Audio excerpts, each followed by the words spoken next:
Okay. Let's do it. Bill, welcome to the podcast. I'm here with Bill Hill from Bitcoin Island, Philippines. Bill, welcome, man. Thank you. I've been following you guys on Twitter, and it was sort of mutual friend Tony Rooney put me in contact with you, say you got to get on and chat to the lads and find out what's going on. I was like 100%, yeah, I'm following them on Twitter. I'd be happy to. So I'm delighted to have this conversation. Yeah, I just had a few too many drinks with him the other night, so That's what happens when you hang around with Irish boys. I don't know Tony, but I'm assuming he's Irish.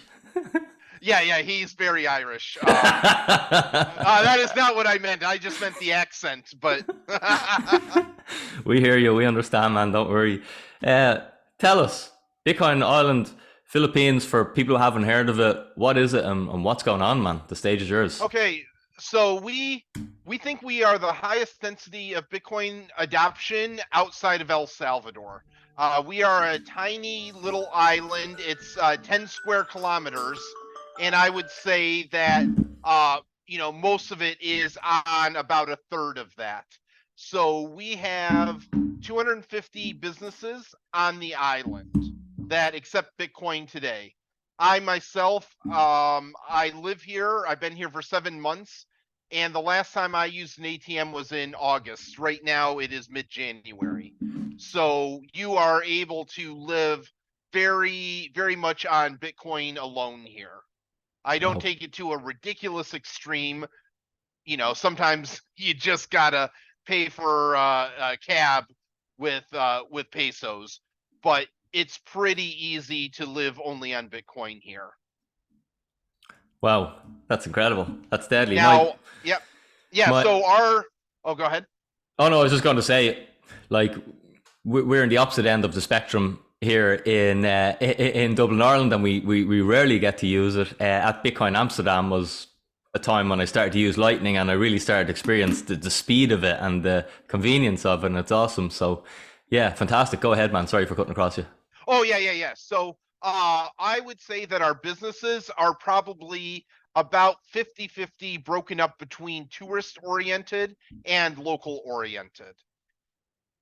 So the average stay as a vacation here on the island is 3 days. And I think it would be pretty damn easy to have a great vacation here only on Bitcoin. From the moment you arrive at the airport, we have tour agencies, 4 of them, that for, I think about 1,200 pesos, what is that? About 20, 25 bucks. They will pick you up at the airport. This is all paid in sats. I'm just moving it to dollars for the global audience here. So they'll pick you up at the airport, get you through the lines to get on the ferry, and then once you get on the next ferry going out, it will put you on one of these little golf carts that are the main form of transportation and bring you directly to your hotel. You can book your hotel before you leave, email them, they'll tell you their invoice URL, and you can pay your deposit with Bitcoin before you come, and then you can settle up the bill with Bitcoin when you get here. We've got about 12, 15 different hotels here. So we've got some super high end, way at the end of the island, no one around kind of private beach resort. We've got right in the middle of Party Town. We've got really, really inexpensive hotels. So we've got the full gamut of hotels that are available. Wow. Sounds awesome. What sort of it sounds quite a bespoke sort of small island. What sort of population is on it? I think we've got about 12,000 people on the Oh island. wow. Yeah. Okay, so it's not that small. No, people can live pretty densely here, so Yeah, big families. awesome. Yeah. No, I mentioned to you that I had my brother ran a he set up an Irish bar. Of course he did out in Dowen, which is well, I won't tell you where it is. It's in the Philippines. I can't remember exactly where, but it's still there to this day, even though my brother has since come home. The Finbar is still out there. A little bit of Irish heritage on the road is still there. So I visited the Philippines. I really enjoyed it. I love the people. I like the culture. It seems like a fun place. And yeah, no. So this would be like, has the Bitcoin element brought any extra tourism? Are you seeing that Bitcoiners are It's supporting it, or is it just trying to get the word out? So we kind of crashed onto the scene unexpectedly. No one really knew that we were doing the work here for, I'd say, the first 4 to 5 months. And then when we hit 100, we made some big noise on Twitter. And it takes a while for people to plan international trips. Sure. So we're just starting to see people showing up right before the holidays. At our weekly meetup, I believe we had 19 people. That was a record. So that was really nice. I think all the stars aligned. Our CEO and his family were here. There were 3 digital nomad couples and 1 or 2 digital nomad single guys. So we had a big crew there for that. We have a hard time telling exactly how it's impacting tourism. Right now, it is small, though. I can say that. Just people have not had time to plan their trips here. So it is growing, though, most definitely. And I don't necessarily know when people show up here. A lot of them will come into town, and in the town square, it's a big pond that you can go right across from the McDonald's. And if you look across the pond, is a giant Bitcoin sign. Like, you cannot come to this island and miss this thing. And so people will often come over there and see that I've got my personal phone number on the door, just saying, hey, come on, I'll have a beer with you. And a lot of people tell me on Twitter before they come. So I think I've met a lot of them, but every now and then I'll look on Twitter and there's someone with a video, hey, Bitcoin accepted here. And I'm like, I know that business. And I've never talked to them. They never reach out to me. One of the first ones to show up, he was really great because he was doing his own personal bar hop, going to every bar that accepted Bitcoin. And for a lot of them, it was the first tourist that was not me that had tried to use Bitcoin. So I'm getting these phone calls of, did I do it right? Can you come and help us train next week? And I saw the path because I get in these calls. So I'm like, well, I'm going to head him off at the pass. So I waited at the bar that I expected he would go to next, but I never found this person. It was some white guy and a Filipina, which is pretty stereotypical here. And I never did find out who it is. So thank you, whoever you were doing God's work. We appreciate it. How great is it that, for this revolution, you don't have to go buy yourself a pitchfork. You can come to a white sand beach, drink mojitos, toes up in the sand, and as long as you pay for it all with sats, you're getting the revolution done. So that's really what we're asking for. Bitcoin Beach in El Salvador, they started their economy with a very generous donation of a lot of Bitcoin from an anonymous donor. We are looking for those donors to be people that just come and have a vacation here.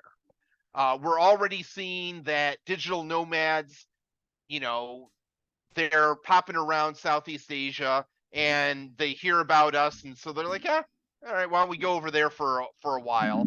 I think we had a guy here for a month. So, he just popped in to see it. Other people have heard about similar projects in the area, and then they come here when they talk to them, and they really like it here. So, yeah, we're attracting digital nomads. If that's kind of your jam, there are plenty of coffee houses here, all with wireless. They're set up for that. We've got one guy, he's not a Bitcoiner, but he's just basically taken up residence at one of the small coffee houses. And I asked the barista about it, and they're like, yeah, he's there every day. It's kind of his chair, his table, and that's his office.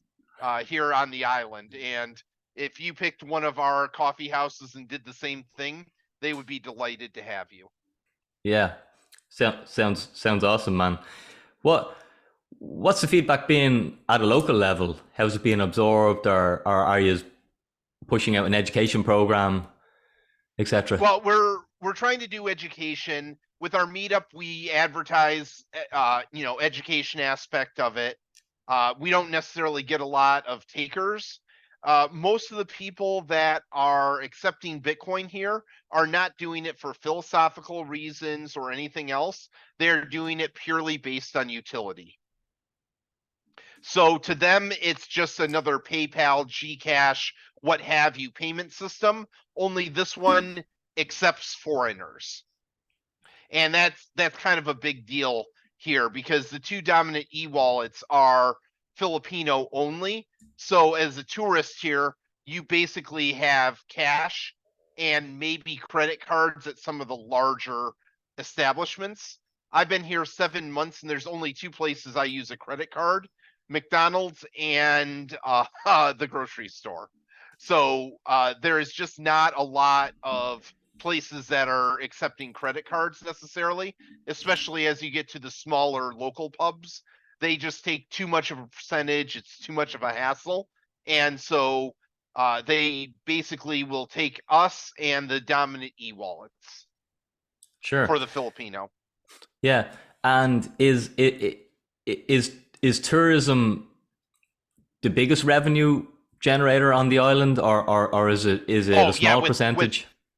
Without question, it is probably the only real industry on this island. Okay, yeah. So, I mean, if you count the second-on effects of people that are supporting the local population, of course, but yeah, this is a tourist island. Awesome. And then the Philippines as a whole, one of its major exports is actually people. So a huge percentage of the GDP of the Philippines comes from overseas foreign workers called OFW. And to give you a sense of scale, there's 100 million US dollars that comes in here every day. Okay, think about that number. 100 million US dollars a day. And from what I've seen, reports and so on, about 7% is lost to fees. So I want you to imagine Batman, the Joker, with his big pile of money there that he sets on fire. That is what's happening here. I've calculated it out. If instead of using the traditional remittances, they went to using Bitcoin, we charge a 1% spread on the exchange rate versus the 7% that is being charged in fees by the traditional remittances. That would increase the GDP of the entire country by 1%. So, I mean, that is a big impact on the Philippines.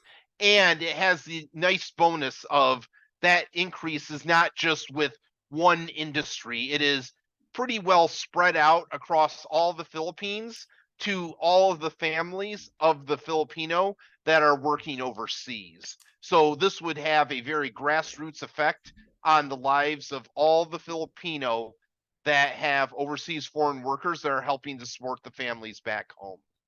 So that is really what our business model is going after, is the remittances. Now, you guys over there, do you use Coin Corner? We have Coin Corner, yeah, they're in the Isle of Man, so they're pretty close to us here. Yep. So Coin Corner has a partnership with Pouch. That's the company that is sponsoring Bitcoin Island here. And what they do is they're kind of like the Strike of Europe. And so you connect your bank account, and when you want to send money to the Philippines, there's a button that says send globally. You choose Philippines as one of the countries that they go directly to, and then they contact us. We send a list of banks. Then the user selects that bank, puts in the relevant information, hits go, and then invisibly we get those sats and we convert them to pesos and drop them in the bank account of the recipient. So what this does is lower the educational burden for the family back home. The less people that need to understand anything, just the better it is. So that will get the basically instant remittances across countries with very, very low fees. Yeah, that's deadly, man. And we've got a lot of I can't remember the word you used, but we've got a lot of Filipino people working out here in Ireland, especially in our healthcare Okay. industry. Um, why do you think the uptake on it isn't bigger? Is it just that people don't know about it yet? They don't understand it yet? So the technical barrier that Coin Corner has helped us with over there only came out in the last few weeks. So it's just getting there for them. And now that that is working, it's time to start doing the education. And I think that a lot of the education needs to happen on the sending side, because they're the ones that are going to open a Coin Corner account and send the money. Sure. So a lot of the education is really on that side. But you mentioned the healthcare, and that's absolutely true. That is Filipino nurses are all over the world. I believe something like 30% of all working nurses in Wow. America are Filipino.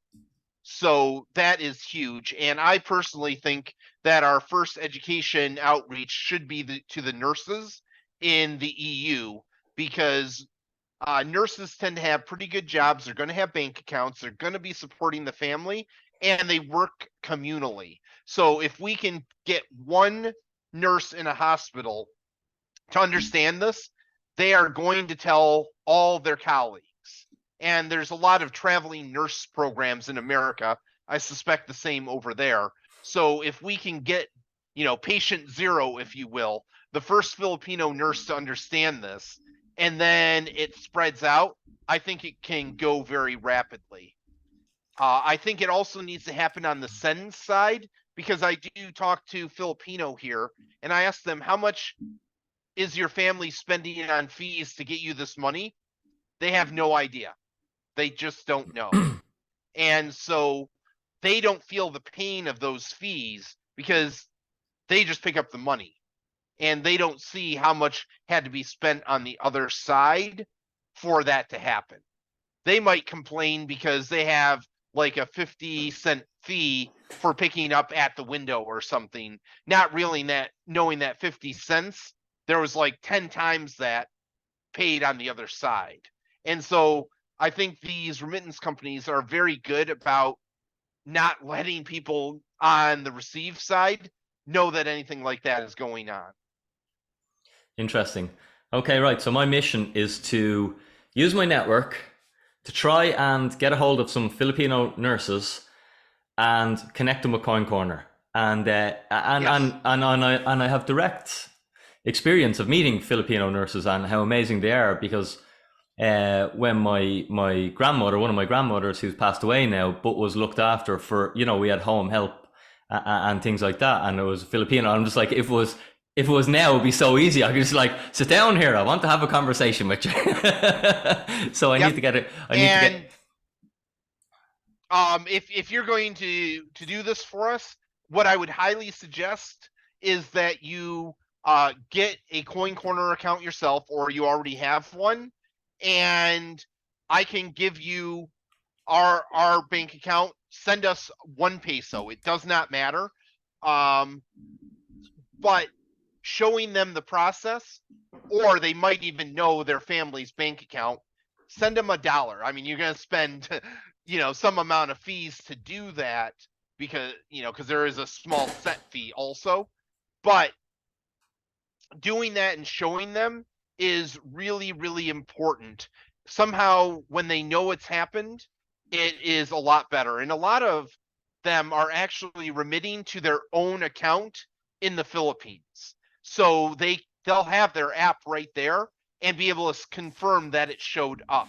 Somehow the magic of their phone lighting up when they receive money makes it much more real. I do that in more important demos that I'm doing. I will just ask them, hey, what's your bank account? Let me send you, 50 pesos.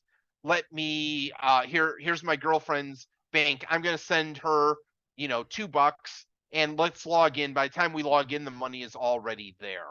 And that is just a magical part of it. Somehow it's magical internet money until it shows up in a bank. Then it's real. And that's just how people think about money right now.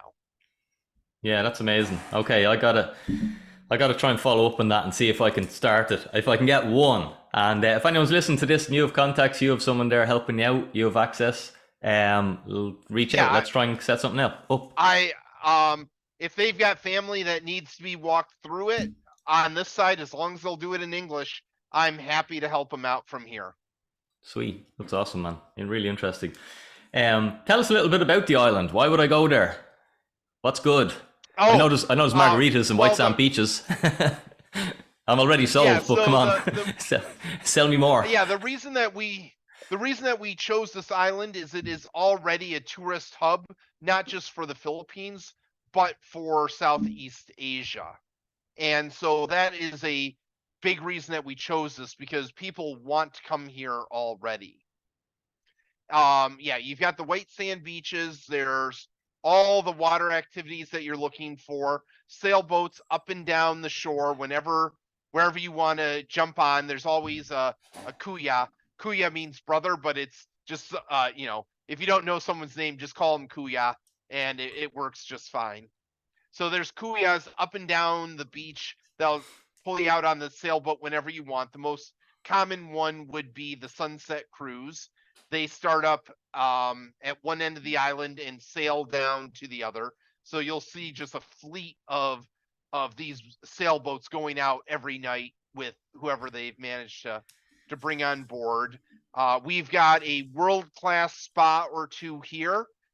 Those are really nice, and two of them accept Bitcoin directly, so that's fun for that. We've got all the standard stuff: jet skis, speedboats, yachts, parasailing, scuba, snorkeling, an island tour, the crystal kayak that a lot of people want to take their Instagram photos in. So all that stuff is here. It's very popular for the hair braiding. You see a lot of the Filipino will get their hair braided, because this is apparently the only island that really does that. So when you go back home, everyone knows that you were at the island. So that's pretty popular. There are a lot of restaurants here, and I'm glad to be here because I was in the provinces, kind of the countryside, for a long time, and being able to come here and have good Indian food, good Chinese food, just a variety of good restaurants is really nice there. We've got some really high-end hotels if that's your thing. We've also got some really budget hotels if you're like me and don't care. I'm not spending a lot of time in my hotel room as a tourist, so I just go with cheap, quite honestly. So that's me. Yeah, so those are some of the big things, and like you said, the people are just super friendly. It is not nearly as aggressive with hawkers as it is in some of the other island countries I've gone as a tourist. So that's definitely a good thing. Long white sand beaches that you can, just start at one end. When it gets hot, just pop in for a drink, and then when you're done, keep moving down the beach. So that's good. Yeah. Oh, I forgot the major one: kite surfing. Ah. So we're on the ocean, but because it's kind of an inland island, you do not get huge tides, but you do get a lot of consistent wind. And so this is definitely a kite surfing mecca. I'm tempted to learn it, but I'm just not sure I would ever be any good at it. But you see kite surfers a lot here. So if Deadly. you want to take the different classes they have, rent some equipment and learn, you see that a lot out here. Awesome. You'll have to get yourself out there, man. You don't have to be good. You just have to be enjoying it. Yeah, yeah. um, what's the future plans? How do you see it So, working out ideally, like in the next 5 years? What would you like to see happen or grow or oh, hyper Bitcoinization, but I'm not sure that's going to happen in 5 years. So we are putting all of our onboarding efforts here on the island. As a software company, no software survives first contact with the enemy being the users. So you've got to get the software into the hands of users. And I'm right here with a usability background. And so I can report things that are confusing people, errors, whatever. And the software is improving rapidly because of that. Once we feel that the software is really hardened, and I think we are at that point, then we have to get all the different rails involved. Right now, we have rails to the banking system, and we have rails to the phone credit system, but we're adding utility bill payment and gaming credits because mobile gaming is a really big thing here. And the kids always want to buy the magical sword of magicness or whatever it is for 50 pesos. And so getting those rails is going to be a good thing. And then finally, for the truly unbanked, they need a way of being able to cash out to actual pesos when people send them money. And so getting those rails is really important. Right now, we can go to the banks and to the dominant e-wallets, which is often good enough. There's such a friend network that I don't have a bank account, but my friend does. Send it to him and I'll just get the money from him.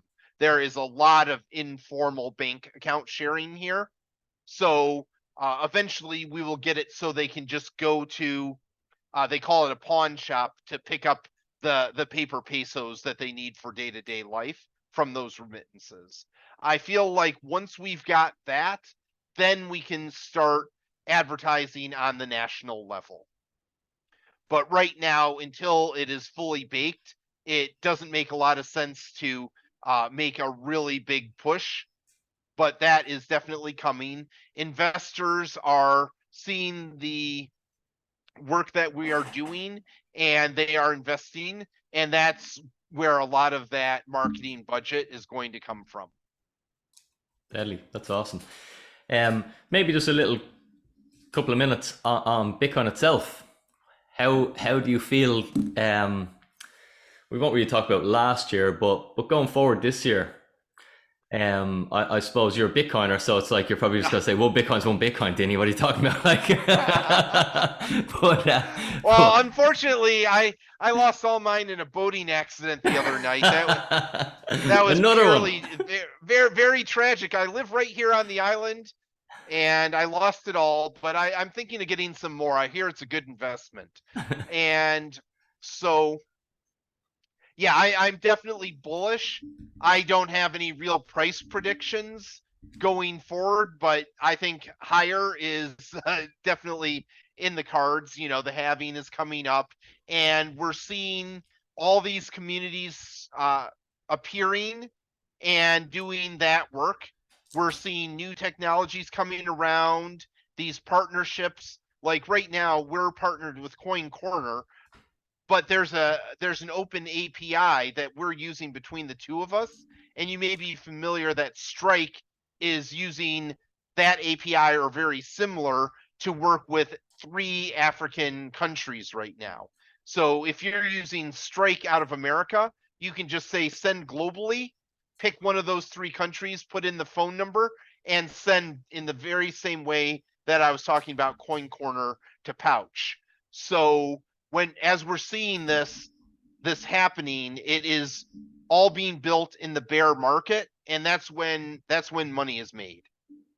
It's hard to believe that right now, but people are working on it and getting the base ready for further adoption. Yeah, it's just regardless of price, adoption just seems to be constant. It might speed up and slow down, but it seems just to be like it's like when you spill a glass of water and it just keeps spreading. It keeps spreading like across the table. It's just like it's not going to stop. Like adoption is growing, and I suppose it's exponential growth because the more people that know about it, the more people that are going to tell other people about it, and so it's almost an unstoppable force. And I suppose similar to yourself, I focus on watching the adoption, watching the amount of wallets that are holding it, watching the amount of people that are talking and new little communities that are popping up is what's most exciting to me. And price is the price. It's the least interesting thing, but the fundamentals of the price are if more people want this and more people use this, well, the price is going to have to correct accordingly. Yeah, it's going to have to go up. And yeah, just I feel like I'm living in the future of things right now because I don't use pesos very often at all. And that is really, really convenient. My girlfriend goes out and she forgot to bring her wallet or whatever, so I just send her some over the Bitcoin network, and it arrives there, and she buys whatever that she was going out to buy.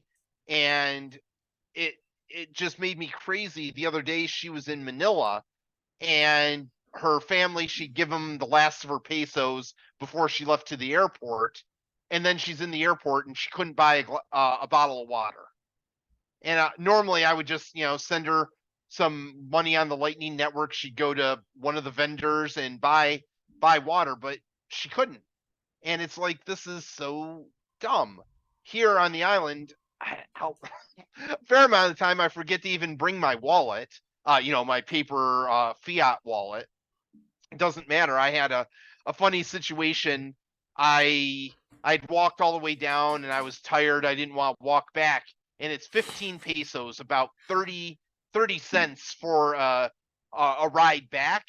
I didn't have anything. So I went to one of my vendors and I just asked if I could buy 3 5 peso coins from them. So boop, boop, boop. I send them 15 pesos. They give me the coins, and then I could ride home. So it was kind of like buying bus fare, buying bus Yeah, tokens. that's really But yeah, interesting. it's just so convenient. And half the time I spend from my Strike wallet, or other times I send from my my Pouch PH wallet. It really just doesn't even matter.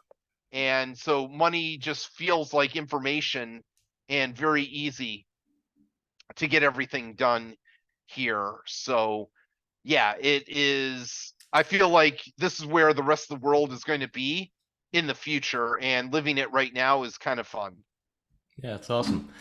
Um, Bill, it's been great to chat to you today. I'd love you to sort of direct people. Where can they find out what's going on? Where would you like to send people? Shout out your Twitter there or any other. Well, yeah, what I really want to send them to is we haven't mentioned this yet, the Bitcoin retreat that we're having on the island, March 27, 28, 29. So this is kind of our coming out party. And a lot of people, when they first hear about our island, are kind of surprised because we didn't make any noise until we got to 100 businesses, and then we got to 250 like in the next month. And so they're having a hard time believing it's real. And so we're inviting about 250 plebs out to the island for a conference of sorts. We're calling it an unconference, a retreat. So what we believe is that a lot of these conferences, the most important part of it happens out in the hallways. The guy that just gave the talk, he gets mobbed out in the hallway, and that's where the real conversation happens. So we're focusing on that. I kind of think that if you go to a conference, there's probably 10 mutual connections that you want to make. And if you are lucky, you find 2 of them. A lot of us are geeky introverts and have a hard time just inserting ourselves into a conversation that we might need to be in, but we can't do that. So what we're doing at this conference is focusing on the social networking of it. We will have some keynotes, but the very first thing we're going to do is anyone that wants to get up on stage for 45 seconds is going to get up, say what their expertise is and what expertise they are looking for. And now everyone is going to know, oh yeah, there's the Bitcoin Island guy. There's, the LNURL guy. There is the BTC Maps guy. Okay, I've seen him. Next, we're taking a cue from speed dating. The idea here is there'll be a circle of like all the community guys, a circle of the business guys, a circle of the dev guys. And so those people will sit down in a circle next to an empty chair. Every minute a bell rings and people rotate from one to the next. So if you want to talk to the development people, you just get in that circle, have a 1-minute conversation with everyone and get a sense of, okay, these are the people I need to talk to. And so after the first, 3 or 4 hours of the convention, you will probably have had a face-to-face conversation with everyone that you wanted to. And then we're having the birds of a feather talk. So what that's going to be is on the pouch.ph/retreat 2023 webpage, we have a link to a wiki. And so you can go on there and say, this is what I want to talk about. So there's already some ideas on there. It might be like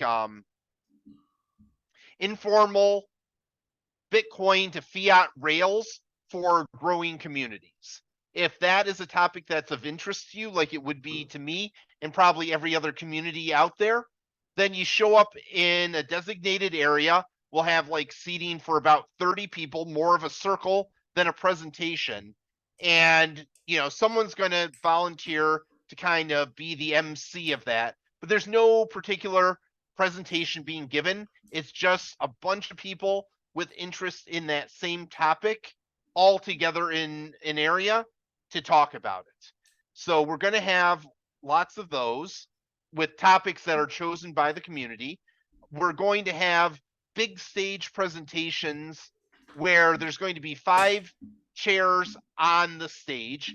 We get 4 people up there as volunteers, 1 chair is empty. And the topic might be OG Bitcoiners speak about the first 10 years.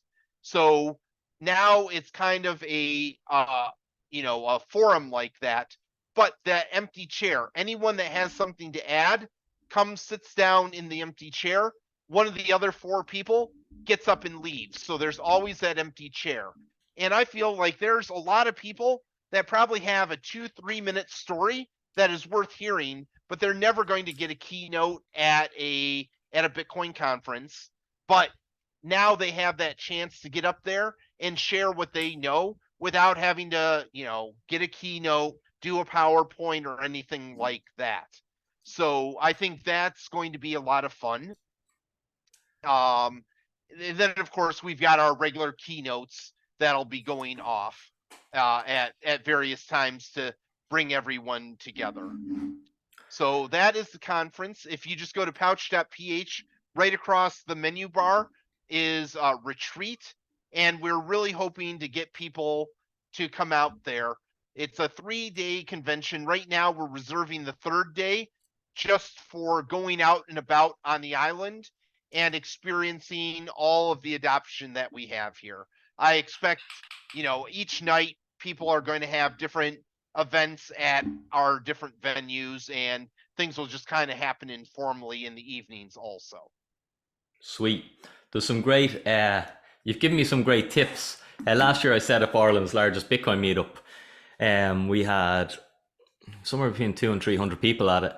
And this year I'm going to set up an even bigger one. But I love some of the ideas that you've given me there for the networking. And one little tip that we done at it was I gave everyone name tags. So just as they're coming in, I wrote it and I was like, splat. And I just found it was help people interact. It's like, John, hi John. And to get, because that's what you want. You don't want a load of people come in, listen to some fella on the stage, a load of people leave. You want a load of people come in, start talking, start making connections, start networking, because that's where the value is. The value is in the community.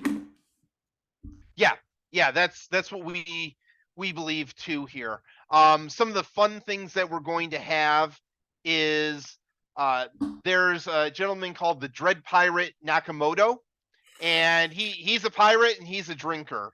So a few days before the event, he is going to drop off one of his 12 seed words at 12 different businesses on the island.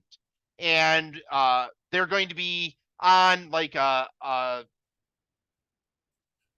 seashell mobile or something very distinctive that will show you what it is. And if you can find all 12 of his seed words, they're numbered, then you can unlock his wallet and it's yours. So right now we've got 500,000 sats in there. I expect some people are just going to donate to it for fun. And so I'll be putting those out a few days before the event, and I'll be picking them up a few days afterwards. And I'm hoping that someone will go patronize a lot of our businesses, get the words, and get rewarded for it with 500,000 sats. Awesome. Sounds deadly. Sounds fun. I'm looking to make sure that at the conference that all the food vendors are going to be our Bitcoin people. So, we're trying to support our community. The goodie bag that inevitably happens at these things, I hope that everything we put in there is from our vendors or from our sponsors, of course. And then one of the fun things that we're going to do is, have you heard of LightSats? No. LightSats is a great project that someone started, and we all want to give tips in Bitcoin, but a lot of times the waiter, whoever you're talking to, the taxi driver, does not have a Bitcoin wallet. So what can you do? So this group, they'll make a QR that when they scan it, it'll go to their website, give them a tutorial on Bitcoin real quick, and then it will show them the Lightning address and they can download it to their new wallet. So that is something that you can do. And, you fund these tips in advance. And after you hand them out, if, after a week or whatever you've put on there, then you just get the sats back. So you are not wasting the sats. And I like it because there's some proof of work that you gave this to them, but then they had to go download a wallet, go through a quick tutorial to get the sats. So that shows that they're actually going to be committed. And if I want to put, 3 or 4 of these prepaid in everyone's gift bag, some of them will maybe be for $1. But to give you some context here, the minimum wage in the provinces is $3.50 a day.